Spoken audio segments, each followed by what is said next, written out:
Backcountry river adventures have become my obsession, to say the least. That's reality number one. Reality number two? I have zero body fat, and the wet and cold can pierce my flesh and bones beyond pain and functionality. So keeping both of these realities in mind, I couldn't resist a few days exploring the deep woods of northeast Idaho last fall, despite a rather dismal weather forecast for the area. But in typical me fashion, my optimism and unbridled enthusiasm usually wins out. So once again, I leaned in and said yes to adventure. The net results were varied. Forgive the fishy pun. But the serendipities seemed to have a way of flipping the narrative around, and as fate would have it, I came out a better man than I went in, which is usually the case when the river and I collide. She kicks my teeth in to teach me a lesson, usually in the form of falling in, losing my keys, drowning my phone, breaking a rod, or all of the above. But on this particular creekside crusade, it would be one primary elemental hurdle that I would need to overcome.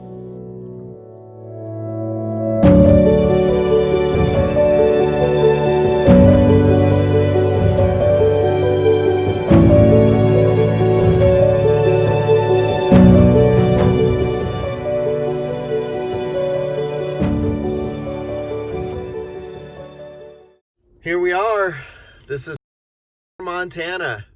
Headed over the hill into Idaho to fish one of my favorite streams of all time for 3 or 4 days. Got about an hour and a half, 2-hour drive, basically on a gravel pass over a mountain range down over into the Idaho border. So hoping to be able to make a fire and cook trout a couple of times. Let's go get them. It's going to be an awesome adventure.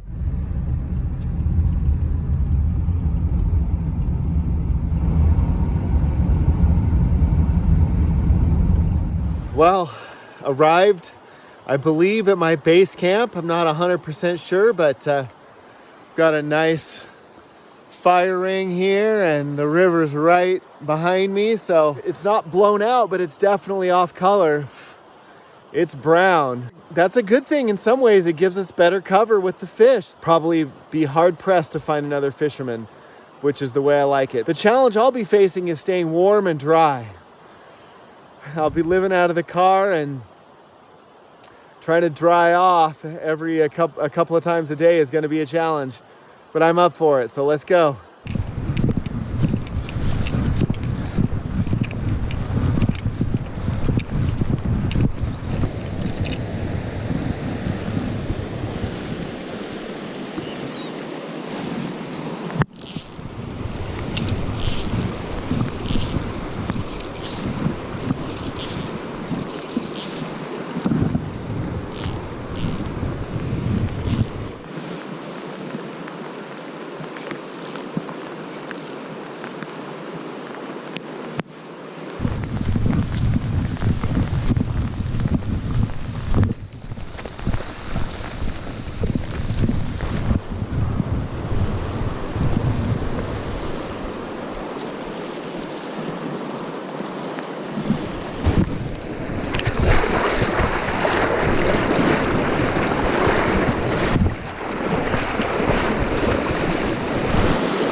There's a fish. That's a nice one. It's a really nice one. Wow, there's a fish. 15-pound test. Good luck with that, buddy.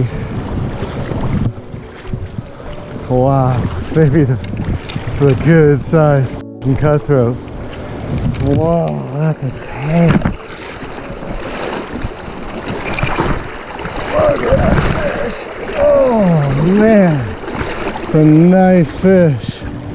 There he goes. Pops right out. Wow, look at you. It's a good start to the week. Got my first nice big cutty on the line and in the net. That is a beautiful cutthroat right there. So big. He's like more like a salmon around his shoulders. Holy smokes.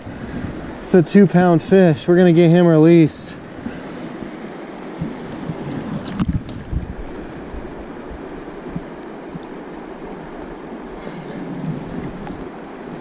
That's one of the biggest cutthroat trout I've ever caught in my life. That thing was absolutely thick. And he hit that big streamer. That was amazing. What a freaking start. Awesome.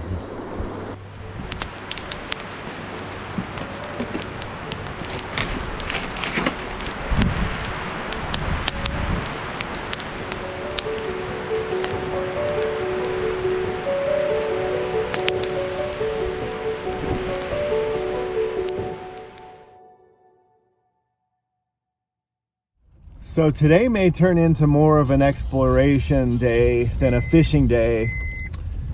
Hopefully I'll be able to find a couple of good holes and throw some streamers in here. But the weather is just really discouraging me. So I'm exploring the area a little bit. I'll be back here several times in my life, so I might as well get to know the area. So I'm kind of flushing out all these back roads. We came in here a couple months ago and Mike said that he saw some of the biggest cedar trees he's ever seen in his life. And there are some respectable specimens. So I'm gonna keep a lookout for some of these ginormous western red cedar. And I may do a little filming here if I can find some trees worth taking some video of. So this is a tributary of the river. And it's raining. I tried this hole right here on the right next to the car, nothing there. 2 nice holes downstream, nothing. So I'm gonna go back to the main stem. It's a really nice one. Wow.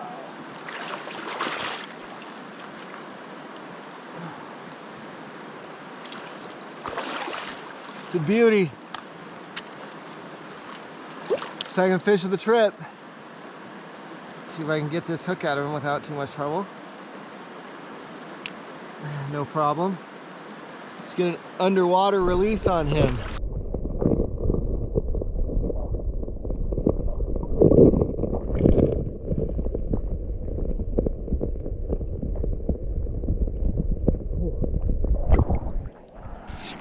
Made my hands go numb.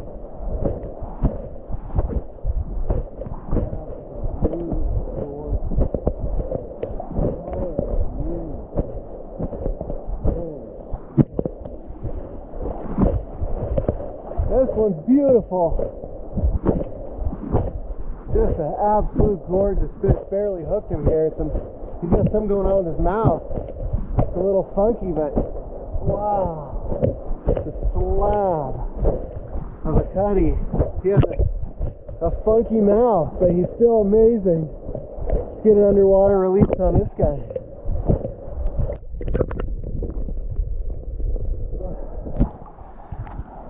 Whew.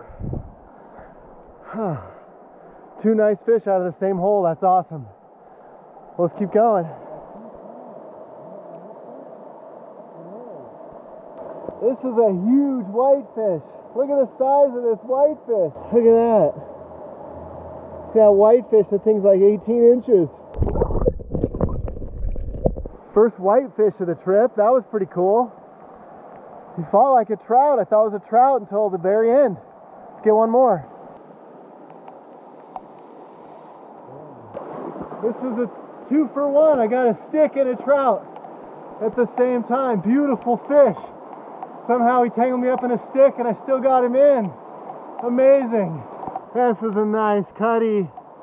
The size of that fish, he's got to be 14, 15. Underwater release time.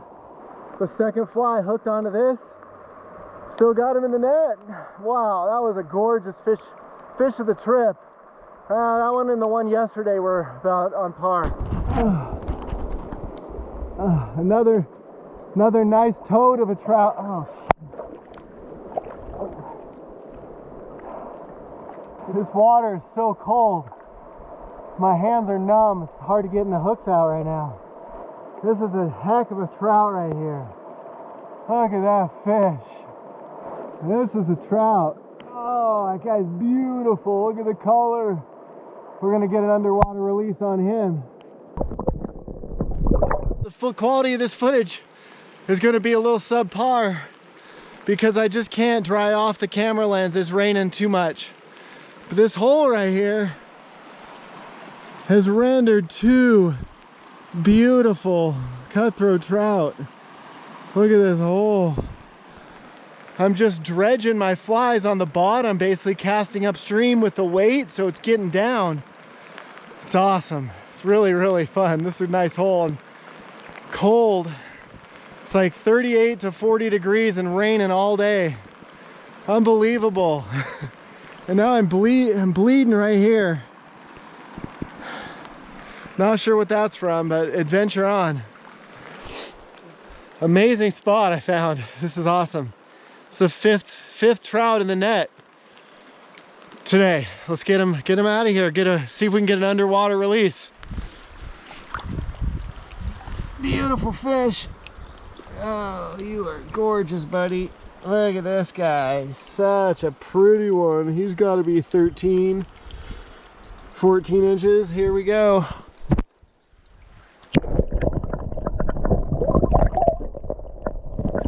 Little trout is beautiful. The color on this thing is something else. Let's get him back.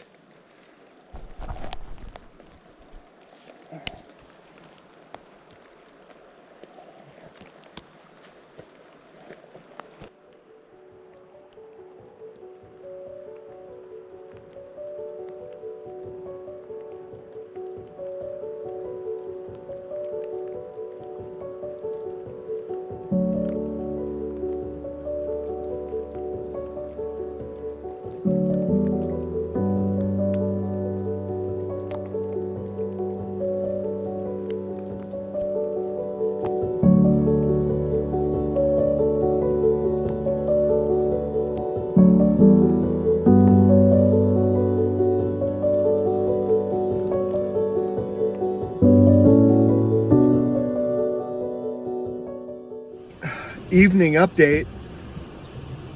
After a lot of deliberation, I made an executive decision to just get out of here. It's a bummer. I'm curiously optimistic about what the possibilities here are, but the weather is just too severe. It was blowing sideways all evening, cold, rain, hail. I just heard thunderstorms and saw lightning. So unfortunately, we're just gonna call it. And now I just pull up and there's a rock slide on the road, so I think I'll be okay. It's gonna be close. This is more of an adventure than I think I want right now. It's a good time to get off this mountain. So this is a pretty recent rock slide right here. This big one in front, it might look small, but it's a slab. That thing is about 2.5 feet long and 1.5 feet, 2 feet wide. It's gonna weigh a couple 100 pounds. So I'm gonna try to drive around this over here. And I think I'll be okay, but man, it's a good time to get off the mountain right now. I decided to take a left turn at a major tributary to eat some food and use a very primitive outhouse I knew about just upstream of the confluence. And then this happened. One of those serendipities I mentioned earlier. Hey. Yeah, I think you're the guy I saw on the way up here. Yeah, what's going on, man? You have the boat, right? Yeah. Good seeing you again. Yeah, man. Are you fishing? Yeah, that's the plan. Sick. Yeah, you too? Yeah. Really? Yeah, I've been fishing the last couple days. Really? Yeah. I was wondering maybe if you were a fisherman. Yeah, man. The only other fisherman on the river. Not so hard-pressed to find. My light's right in your face. Oh, you're good, dude. Yeah, I had never hiked up the river from there before, and I wanted to, And you know what? After talking with Dale for a while, I decided to stay over one more night and possibly fish the next day. I'm kind of going for bowls, to be honest. Yeah. Never caught one, and it's on bucket list fish. Oh, yeah, there's plenty around here. We had some fantastic conversation, and he even invited me over to breakfast in his motorhome the next morning. But that wouldn't be the only surprise that would find me that evening. On my way back to the car after a quick jaunt to the John, I was met by two shiny eyes in my headlamp not more than 20 or 30 feet ahead of the car. He most certainly caught a whiff of my delicious all-beef frank that I was roasting just a little bit earlier. There's a big old bear right there.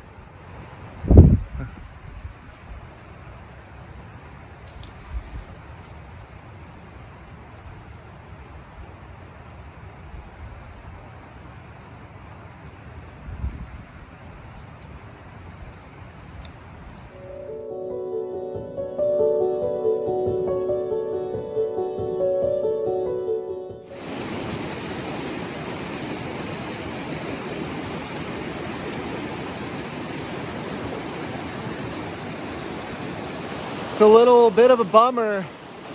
I'm leaving the river now. I've been fishing it for 2.5 days. Conditions are just tough. It's been raining so much the last 2-3 days that this river, the color is just almost brown. It's really running high. It's hard to get down to the fish. I'm catching a couple here and there, but it's just not worth it. So we're gonna get out of here, say goodbye to this place, and go back to one of the places we were fishing a few days ago where I was killing them, so to speak. So adventure on. At the end of the day, you've got to ask yourself why you do what you do. And the degree to which you truly love whatever that is will determine the lengths you travel to make it happen and the opposition you're willing to face to pursue your beloved. I know I'll never stop chasing wild rivers, their life-giving waters, and the inhabitants that reside therein. It's not always glamorous, and at times is downright miserable, but it's the mystery of what's around the next river bend and what I might discover if I just look a little bit closer that compels me to keep searching despite the odds, come rain or shine.